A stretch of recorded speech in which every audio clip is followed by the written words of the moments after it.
Today we explore the question, Where do I belong? From Casey Tigrett's book, The Gift of Restlessness. I would argue, as Casey does, that we are living in an in between time where we remember our life before the pandemic and during the pandemic, but we're still trying to figure out what life looks like after the pandemic. Here's what he has to say about it. The onset of the pandemic forced many people who had been headed toward burnout to confront the reality of their soul exhaustion. With lockdowns and canceled events, many of us suddenly realized we had a family with whom we weren't entirely familiar and that this family was loving and interesting. We realized we enjoyed walking outside and we began eating dinners together again. We did not hurry to the events and happenings of others, but found new ways of doing nothing. A pace of life emerged, and a way of life made itself known. That way of life was far more fruitful than the frantic scratching we did before things shut down. Then, as the world turned back toward some sort of normalcy, we were left with a sense of self that wouldn't let us return to the grind. At the same time, we had no idea of what the future of this self looks like. The key question we're asking ourselves during this time of restlessness and transition is, where do I belong? Having a sense of belonging is essential. Having people and places that feel like home is necessary for our emotional and spiritual well-being. In his book, Casey Tigrett distinguishes between two kinds of belonging that are interconnected. The first is an uppercase belonging. We belong to God. This never changes. We are God's beloved. No ands, ifs, or buts about it. Our connection to the divine is one we cannot sever. The only thing that changes is our understanding of who God is and how the Eternal One works in our world. The second is a lowercase belonging, and this is the places and the people who give us a sense of home. And of course, these change over time. And what happened during the pandemic is that so many things changed. Relationships with our family either declined or hopefully they were strengthened. Our circle of friends got shifted and we learned who our true friends were. Our jobs changed from in-person to virtual. School went online as well, which killed all the social aspects of school that are so important to kids.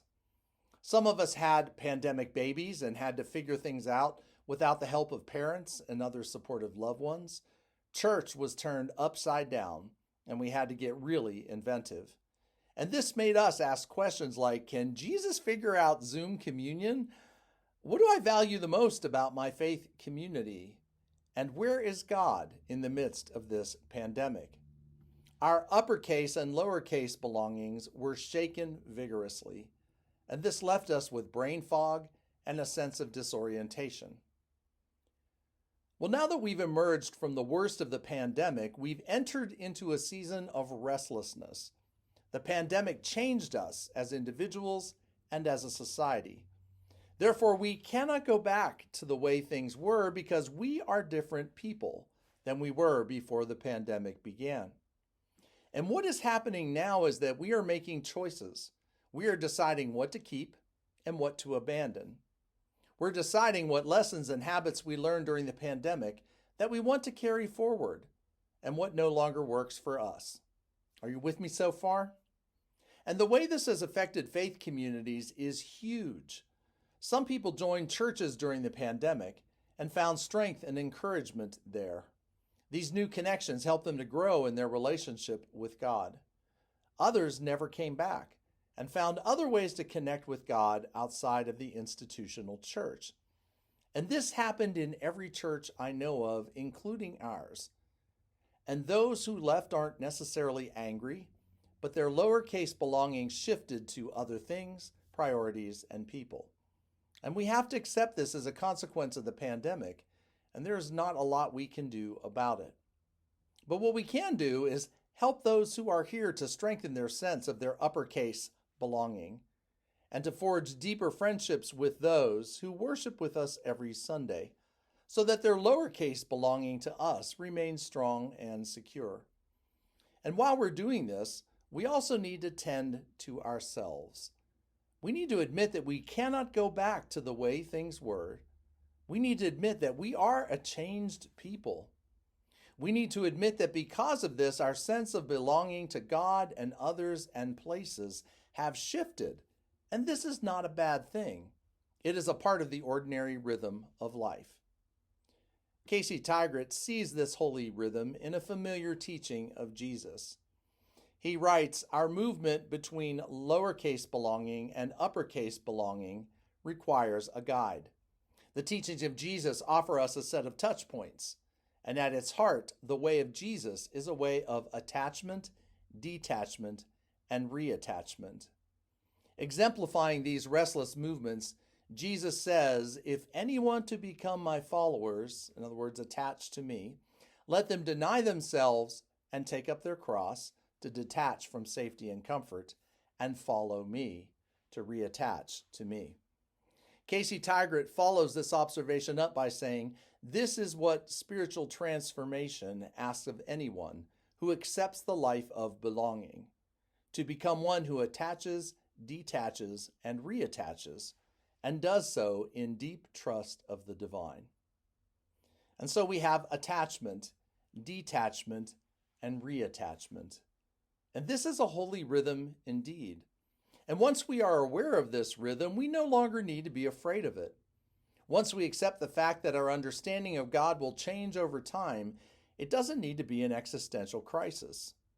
We can enter the process of detaching from those images of God that no longer work for us and attaching to new ones. We can allow the Holy One to speak to us in new ways. Likewise, once we accept the fact that our relationships with others will change over time, it doesn't need to be something fearful. We can take the time to renew our commitments to those whom we love and cherish. Perhaps we took them for granted and need to renew and refresh our bonds with them. We can also let go of those relationships that cause us far more harm than good. We can seek out new friendships that bring out the best in us, and we bring out the best in them. When Jesus was asked which commandment in the law is the greatest, he replied with those familiar words, "You shall love the Lord your God with all your heart and with all your soul and with all your mind. This is the greatest and first commandment, and a second is like it. You shall love your neighbor as yourself." In these two commandments, we can see that Jesus is talking about both uppercase and lowercase belongings. This is our spiritual homework. This is the most important thing we're supposed to work on as we take up our crosses and follow Jesus. And so we go out into the world trusting God to guide the process of attaching, detaching, and reattaching. Trusting God to lead us through all the changes the pandemic has made on our souls and on our nations. And I think this is a reasonable summary of what Casey Tygrett is trying to teach us in this first chapter of his book. So I hope you'll join me tonight on Zoom and we can explore further the concepts of lowercase and uppercase belongings, as well as the holy rhythm of attaching, detaching, and reattaching. There is also a spiritual exercise in your bulletin for today that you can practice to explore these concepts more thoroughly. How do you see these concepts at work in your life at this moment? How has the pandemic affected your sense of belonging? What have you let go of? What new things have you embraced that give you a sense of home and belonging?